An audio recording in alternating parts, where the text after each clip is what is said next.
I hate you, Zoom. I hate you. God, I hate you, Zoom. That was so good. Do you think we can? Oh my God. Replicate We that? can do it again. We could We're bring going to it back. replicate that. I was like, oh man.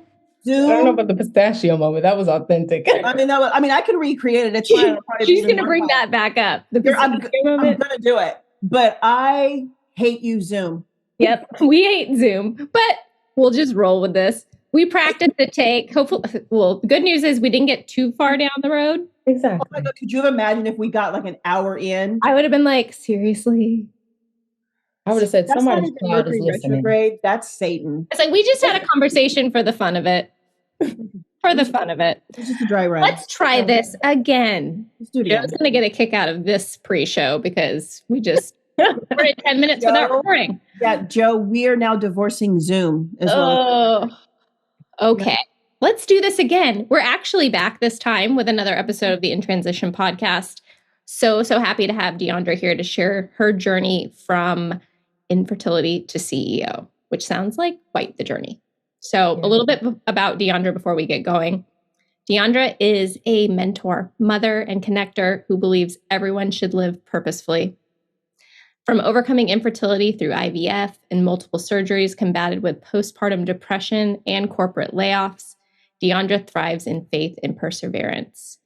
After her 5th corporate furlough, which 5 just seems like too many, DeAndra decided to stop being the best employee and become the CEO she was predestined to be.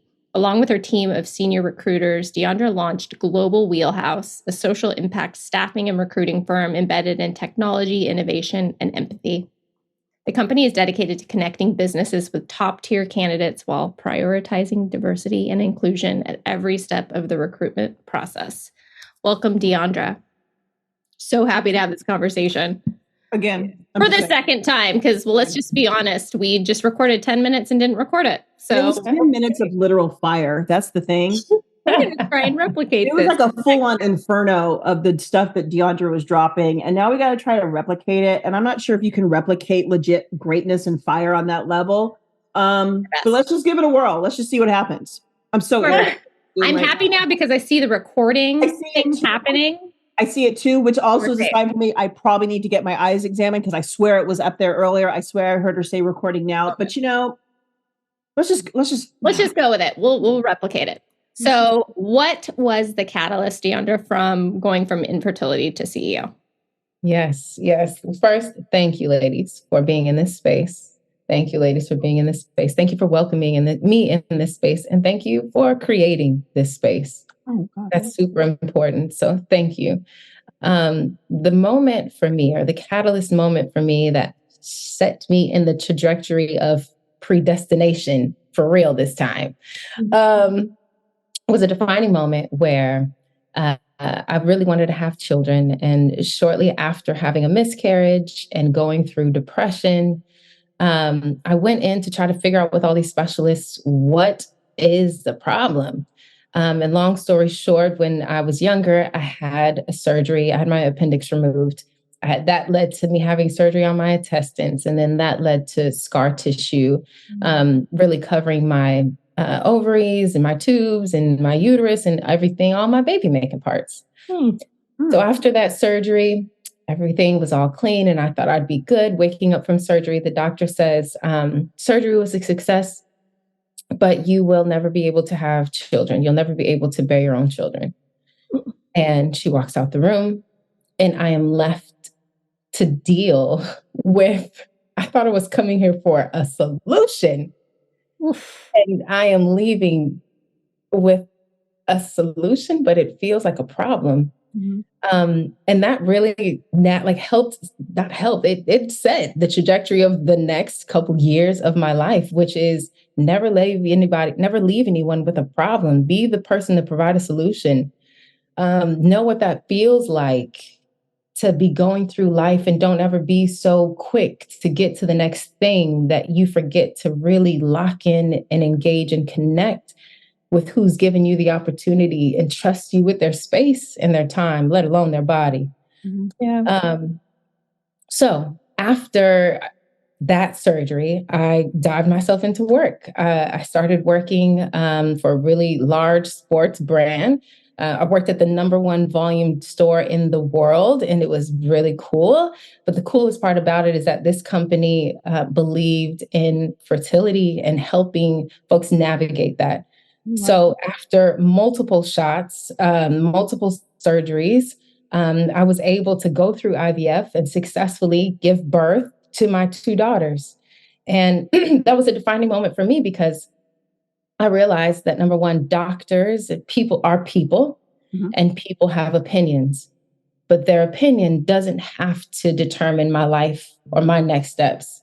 Right? That doctor, she went to school to study, like, no, physically, ma'am, we took your tubes out. So, like, you can't have kids.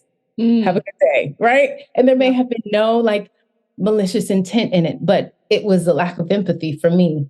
But it was also the lack of empathy in that moment that taught me unlimited empathy and how to navigate that into careers. So I was working at Nike. I gave birth to my two babies, so excited, and then was laid off while I was on maternity leave with my second baby. Wait. You were laid off while you were on leave? Yes, via email. Ooh. No phone call. No, Honey, I'm sorry. That's just kind of like the movie Friday where you get fired on your day off. That's what it felt like. Because to be quite honest with you, I was looking through my emails to see when do I come back to work? Have I heard anything from the team? Like, I'm like, oh, but wait, no, DeAndra, we have another email for you. Oh my God. It's like they sent you an email? It was an email. And here's the thing that tripped me out. It wasn't an email from anybody on my team to say like, hey, just want to let you know, like mass layoffs are happening. It wasn't an email from my manager who had checked on me when I gave birth, but couldn't let me know, hey. Let you know you were about to lose your job? Yeah. Our team's on the chopping block. So boom, I'm laid off. Now at this point, I have two children. I have what I prayed for, right? I've got what I prayed for, but now I'm laid off. What? Depression. Wow. We had postpartum depression severely to the point where I couldn't leave my house sometimes. I was so anxious that just something was going to happen. Started therapy. I think it is important. I am a Black woman. I'm also Filipino. And so it was important for me to find a therapist who looked like me so that I didn't have to navigate the nuances of like, this is what it was like growing up. This is what it's like now. I didn't feel like I didn't have the capacity to catch you up on where I'm at. I just needed somebody to just look, I'm on camera. This is what it is. Yeah. And I need help right now. And what do I do?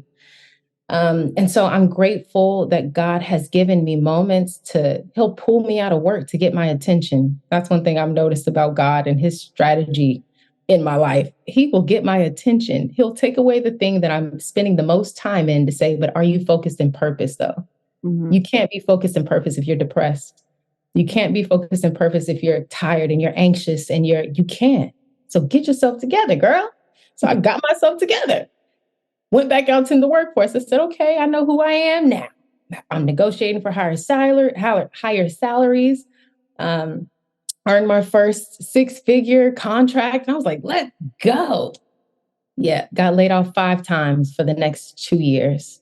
And so after that 5th layoff, I said, okay, DeAndra, you now have enough tools, enough resources. You know who you are. You know what you're great at. Now it's time to go out there and make jobs for other people. DeAndra, you need a job, help other people get a job. You have to go into life with a servanthood mentality. And that's how I've learned to tackle these problems. I started praying for other women who were having babies. Like, I pray that your pregnancy is a success. I started praying with women who were also battling infertility. I built that community. I was celebrating this week with a really good friend of mine who's approaching her baby shower next month. She was told that she couldn't have babies. She had her tubes removed also. So if I didn't go through that surgery back then, I wouldn't be able to tell her, listen, that's that doctor's opinion. Let me tell you, have some faith, girl. Do your research. Let me tell you. And now she's pregnant with her baby girl. So I've always realized that God will take me through things, not for me. It's to help somebody else. And I will get stuck if I sit in my own head and say, why me and why? And I have so much going on. Because why not me? I've made it through those 5 layoffs. I made it through infertility. Now I'm standing here as a social impact global recruiter CEO. And that's exactly who I am. I'm the superhero to represent those, to let you know that the story doesn't end at the layoff. It just begins there. So now let's make your passion your paycheck. Love it. I mean, do we need to even have any questions? Because I mean, I just feel like DeAndra could just do this whole podcast herself, and we could just every once in a while be like, no. I don't story. I don't even know where to start. Story time. I literally don't even know where to start. You have a question in there for sure. I do. Well, first of all, I want to acknowledge the fact that you grew up in church. Yep. Mm-hmm. Yeah. My father was a pastor. My grandpa was a pastor. She's like, I knew this. There's a cadence. There's a way that you say things. You grew up in church. You grew up in a Baptist church. I can tell. But having your tubes removed and then having kids, I'm not trying to get too personal or anything, but biologically, that is technically biologically impossible. I don't want to get like too crass, crude. Let's dive in. No, we've got to dive in. How does that work? I mean, you went under in vitro for this. Yeah. But I mean, how does that explain that? Break that down. Yeah. So essentially how IVF works is you take shots to build up these nice, healthy eggs. My husband also had to go through some fertility testing as well, right? We realized he's got to increase his vitamin D. He's got to increase vitamin C. Like we wanted to make sure we get a healthy baby.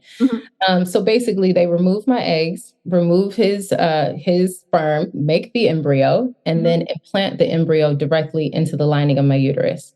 Wow. So everything is super timed. So it's basically how a woman's body works is from ovaries through your tube into your uterus, but my tubes was gone. So they basically took from my ovaries directly into the uterus.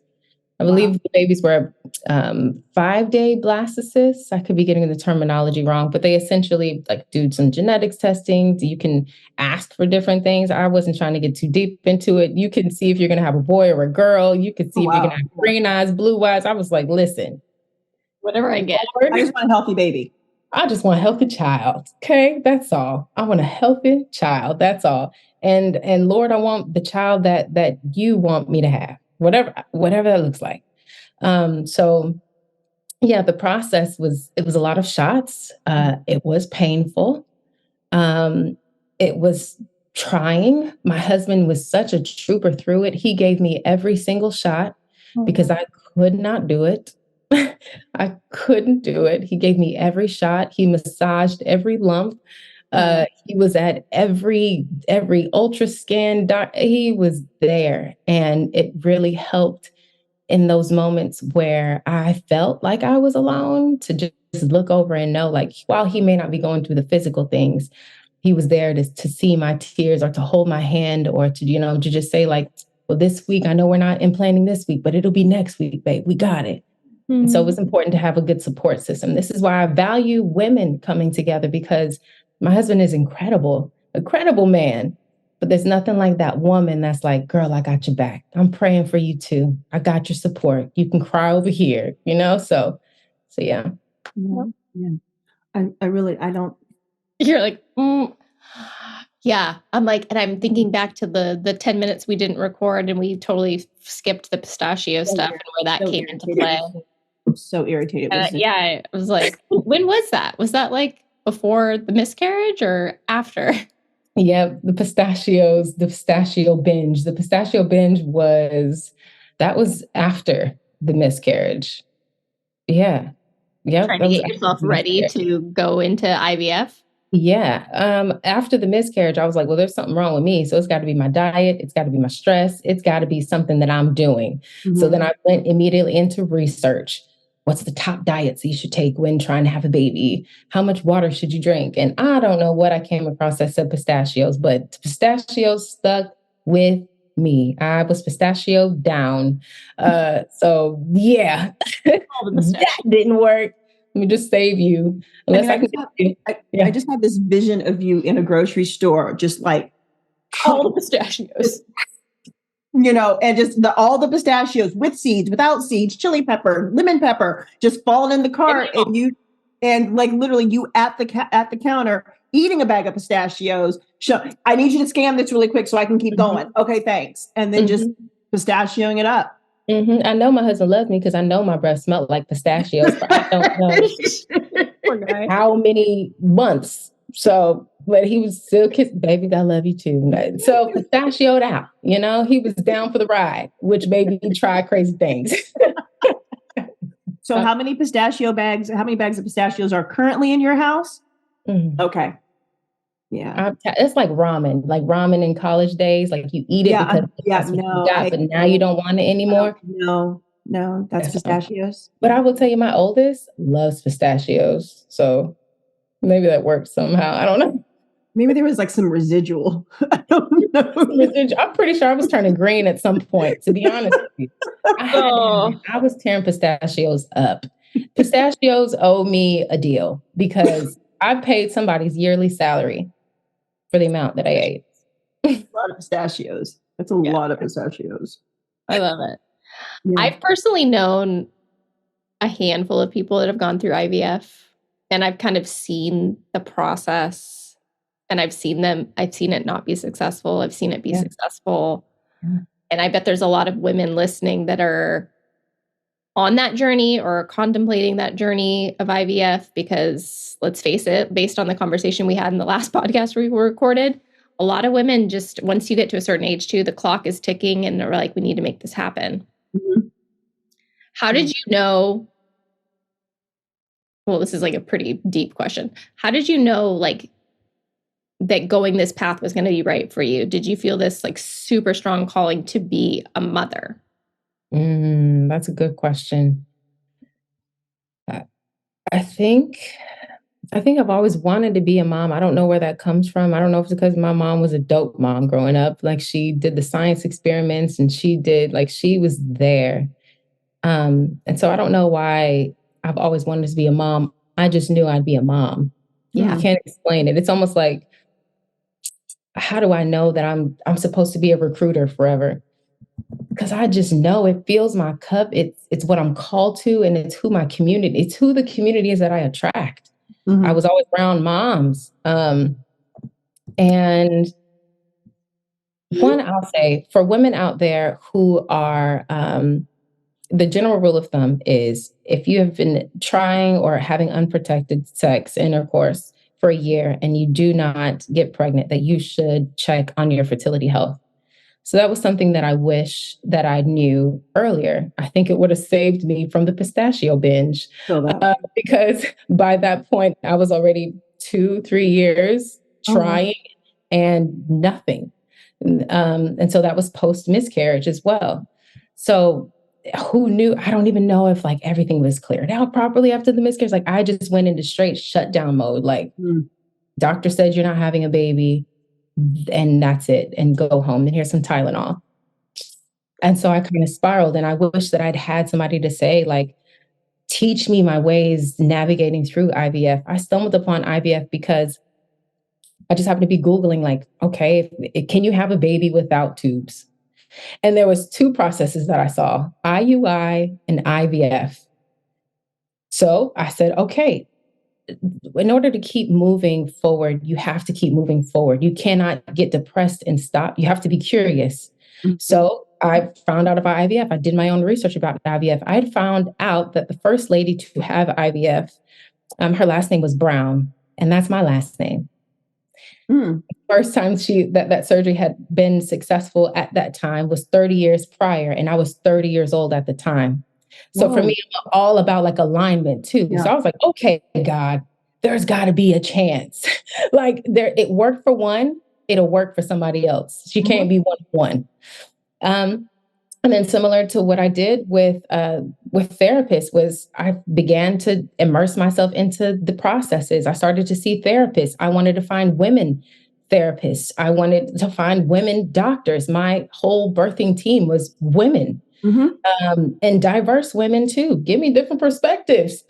I don't want, everybody to be the same age. I want to make the best decision for me to be safe and this child and for things to go right. So I became super invested in my own health. I did the research. I read the medications. I read the side effects.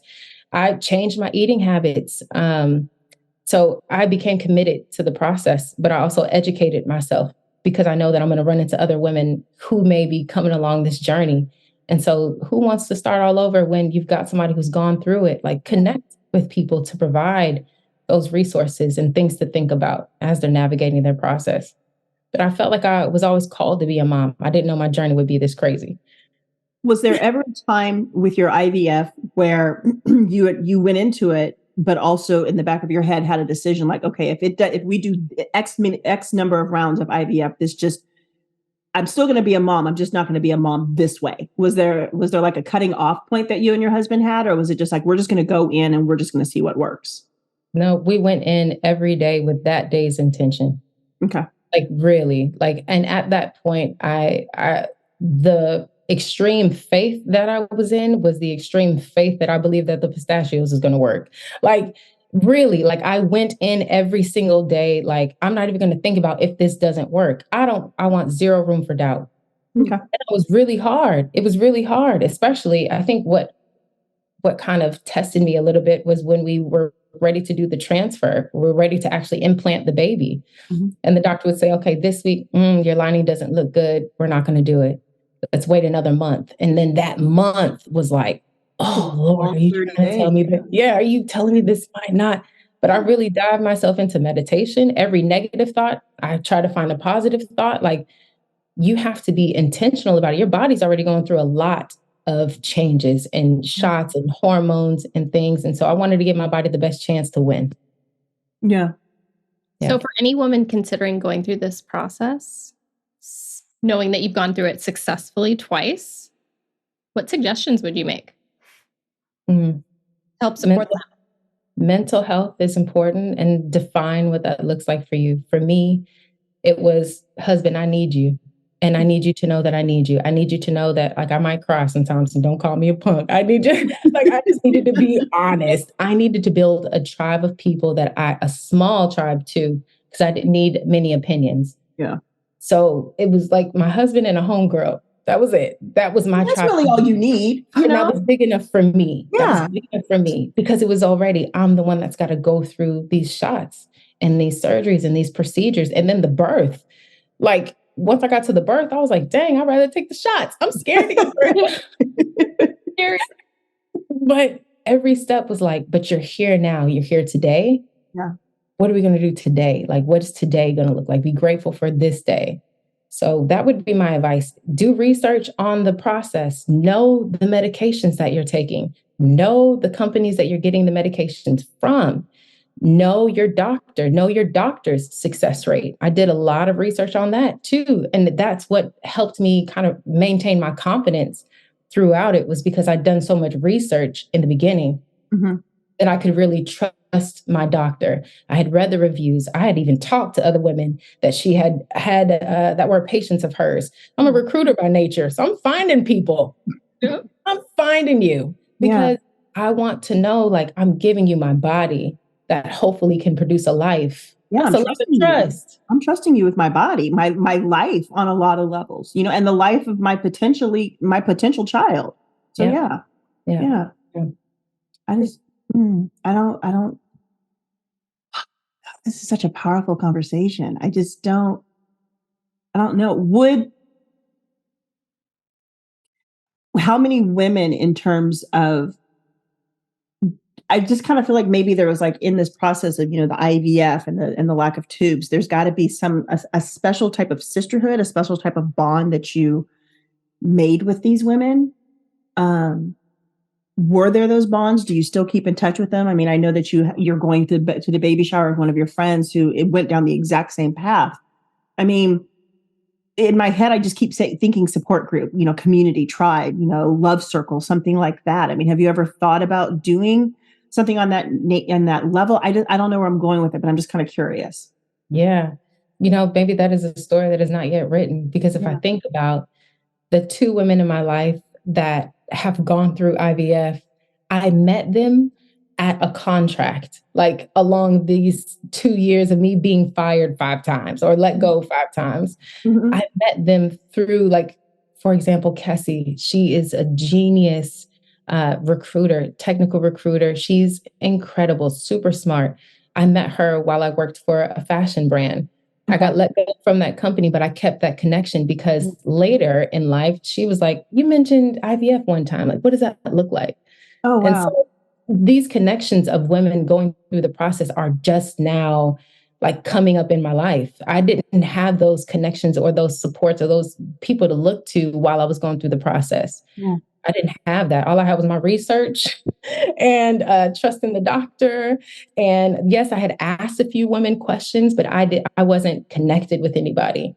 Yeah. I was really like on this individual faith walk. And so now that my children are older, 5 years old and 2 years old, now I'm connecting with women who are going through IVF or in that process. I mean, it's like, for lack of a better way of putting it, you did the work, you had the experience, but you also, like I said, you researched everything. So like if somebody comes to you like, okay, you know what, we're probably going to have to do IVF. I'm not too sure about what doctor. Okay, well, let me tell you about the doctor that I had. And I talked to this woman who was a patient and I have experience with this doctor. So it's like, you're literally laying a foundation or creating a path for other women who have been in this space or are heavily contemplating that, knowing that that's probably the space they're going to end up in. You're literally almost showing them the map, I want to say. And that's at the risk of sounding just, very spiritual. That's like God's work, what you're doing, you know? You were put in those spaces, you were put in those rooms and those hospital beds for a distinct reason. And you probably didn't even know what that reason was when you were in those spaces and in those beds at that time. But look at where you're at now. It's just, yeah, it's, yeah, it's cool. It's cool. God always works in very wondrous and mysterious ways. Absolutely. You laid Yeah. something on my heart I didn't even think about. And I guess it's literally just because I'm just living in Yeah. Egypt. If I meet a woman, I'm like, you need help? Come on, let me see. Yeah, come on, yeah. Yeah, let's hop on a Zoom. Let's go grab a coffee. Let's go grab a tea. Let's just tell me about you, because you never know when you're going to touch somebody's life, how you're going to touch somebody's life. And it's just, that's through your passion, that's through your calling, that's through your purpose, that you are given that. I was going to say talent. It's not even talent. It's a gift, that you are driven, that you are called to share. Because the whole purpose is you just want things better for women. You just want the path that they're going down, that maybe it's not as hard for them as it was for you because you have the tools, you have that toolbox. Sorry, I watched Michelle Obama this week, so I'm on a toolbox kick. But you had those tools to show you were able to show the women your toolbox and be like, okay, this was my journey. Take what you need, take what inspiration you need, and then let me know how I can continue to serve you on that journey. Yeah. That's cool. Wow. And it sounds like that journey kind of teed you up to start your own business. Yeah. Right? The experience of that, like, did you almost feel like, if I can do this, I can do anything? Like, what's harder than trying to bring a human into the world when the odds are stacked against you? I mean, she had 2 babies without tubes. So, I mean, DeAndra could have run for president. Yeah. She's like, president? What? Like, I'm sorry, what? DeAndra Brown for president? Yeah, I'll vote. I birthed 2 humans when they told me that was impossible. Yeah. So yeah, give me a stimulus package. But I mean, just, yeah. Exactly. I mean, yeah, it prepared me for this because it really was like, I felt like I did the impossible. Like God did the impossible through me. So why not do it again? Like, why not try it? And not only why not, but like, why not now? Yeah. The work environment is so fast paced. It is so ambiguous. We do not know what the end of the year is going to look like. We do not know how many people are going to get laid off this week. If you scroll through LinkedIn, I mean, it is slightly depressing because it's like, I need help. My lights are about to turn off in 3 months. Can somebody help? And it like the community needs survivors to step forward, whether you're scared or not, and to say, listen, I don't have it. You don't have it. The only way for us to get it is to figure out how we can support each other through this. Yeah. I have survived 100% of my worst days. So today is nothing. Today is nothing. I don't care what today throws at me. Today is nothing. I got it. And I hope, God willing, that I get to see tomorrow. So when I wake up the next day, I start off my day in prayer and meditation because I know it could be worse. It could be now your kids are not, it could be that you don't have any kids instead of your kids are spilling orange juice all over the floor. So which would you rather? Which orange juice? Absolutely. My dad would always say when I'd have a bad days, I'm like, Dad, I go crying to my dad. And he's like, yeah, but you woke up today. Some people didn't have that privilege. And it's an immediate perspective shift. It's an immediate slap in the face of, okay, you're right. It's not that bad, and then and my dad was not a very, very religious person. I mean, my dad cursed in church. He asked somebody for a scotch on the rocks at church. And I was just like, it's not that type of church, Daddy. But I just remember him saying, he goes, you woke up today. That's half the battle. And in that battle, you have every tool you need that Satan or evil people or the devil's going to throw at you. And God always has your back. That was like the most religious my father ever got. But I was just like, Daddy's right. Fred dropped some gems. So yeah. So like when I have those bad days or when I listen to like the kids I mentor or even the clients I coach and they're like, but I have this and I have this. I'm like, yeah, but you woke up today. So you're able to experience that, right? I'm not saying it's rainbows and butterflies and aces and daisies, but you're here. But you like the alternative. And that's a good wake up call, So yeah, of course, you did the impossible. The impossible was done through you. So yeah, why not go start a whole company? Why not? I woke up today, so it's figure outable. It's, let's do it. Yeah. And it's leaning in on the tribe. It's important to build a network. I know that I'm not an expert in all things. So it's reaching out for help. Hey, Lauren, listen, I need some help with this. And what does that look like? And it's Lauren coming back and saying, listen, I can connect you with this person. And so it's being vulnerable. It's being vulnerable. Had I not been vulnerable with you and sharing my story, had I not been vulnerable with people in my past, even at work, to share my story, to share what I'm going through, I wouldn't be where I am to help other people.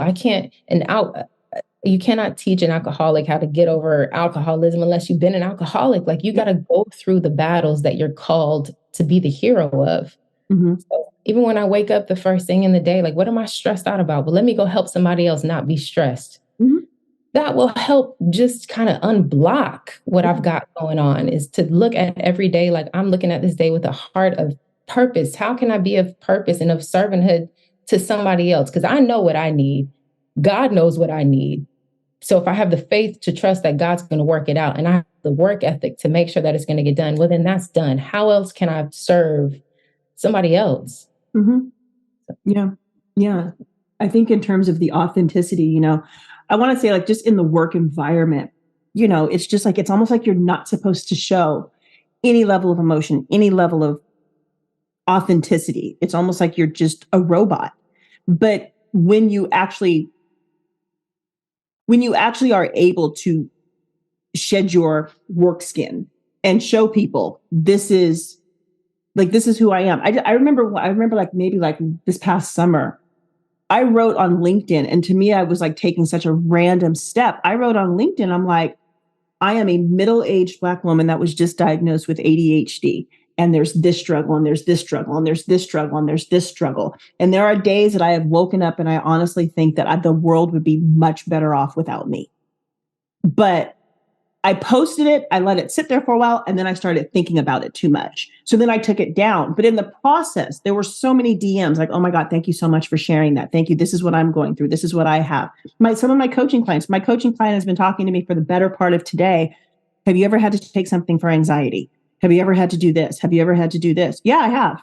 Yeah. And then I send her a link. Okay, well, why don't you just take this really quick ADHD test because I'm seeing some things, but let me help you, and for me to list the stuff and she's like, yeah, winner, chicken dinner. You get a Tesla. I'm like, I really don't want a Tesla. I'd really have a Tahoe, but my carbon footprint would be really jacked up. But I mean, it was just that community. It's it's that strength to be able to be vulnerable and to be vulnerable in very, very public places, to just kind of shift a room, to kind of shift a vibe, shift an energy. But you're bringing a human aspect to a professional person or to a professional atmosphere where honestly, my opinion, that may make that professional atmosphere that much better because now you're creating a bond, you're creating a chemistry, you're creating a sisterhood, a sorority, if you may. And that so people become more invested in one another, but they also, because of the commonality and the common spaces that they share, you're actually creating a commitment to one another to make that space better, if that makes sense. Yeah. I think workforces want or should aim to be inclusive. But part of being inclusive is knowing who is there. You can't assimilate, like there's no one role, there's no one way, there's a diverse way, there are multiple perspectives. So part of inclusion, even within the workforce, is I'm part of this tribe that has navigated infertility. Anybody else? Yeah, me too. Yeah. She was actually somebody that I worked directly with. It fueled our passion because it fueled our empathy. Like, yes, we were both recruiting on the same recs and recruiting for the same team, but she knew what I had overcome. And so we were able to build a bond that transcended the workspace. Now it's into the community. Yeah. Companies have a calling to be better, to do better with regards to inclusivity and with regards to true belonging, and then defining what that looks like. Stop running away from the conversation. I think it really is just a conversation. All it is. Yeah. All it is. Thank you so much for tuning in to part 1 of this conversation. We appreciate our listeners more than you could ever know.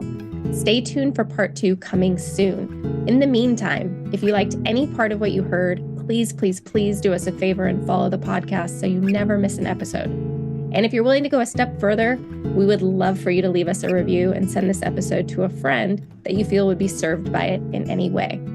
We are so excited to finally share more about Catalyst, the community we are building in conjunction with this podcast.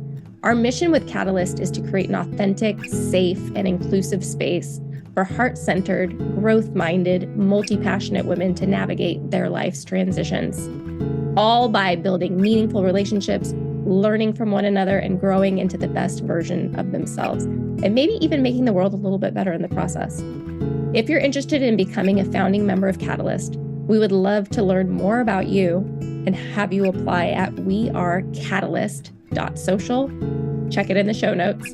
We only have a limited number of spots for this founding member round, so be sure to get your application in soon. Again, the website to apply is wearecatalyst.social.